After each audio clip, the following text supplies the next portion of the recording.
Welcome to Chillin' 101. We hope this video helps. You'll begin by confirming hardware and software readiness. This saves time. Open System Settings and click Touch ID and Password. Enter the admin password when prompted. Next, choose Add Fingerprint. You're doing this now because Touch ID enrollment must run interactively. Place the pad of your finger on the sensor lightly, lift, then repeat. This collects multiple angles. Once done, make sure to register the same finger twice for speed and accuracy, and name the fingerprint if you want quick identification. Now you'll refine enrollment by following on-screen guidance. This increases success rate. Lay your finger gently, then shift position between captures. This maps different sensor areas. If prompts say adjust, change angle slightly. This ensures the sensor learns side-to-side and top-to-bottom contact.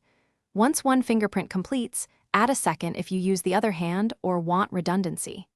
Make sure to label them later. You'll know which registration to delete or retry without guessing.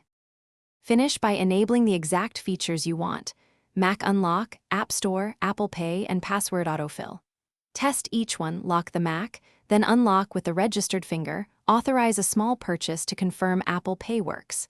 If Touch ID fails repeatedly, restart your Mac and re-clean the sensor, dirt, and oil block reads. Once restarted, try re-enrolling the same finger. If problems persist, remove the old fingerprint and register a fresh one. This resolves most calibration errors. Thanks for watching. Consider subscribing if we helped you.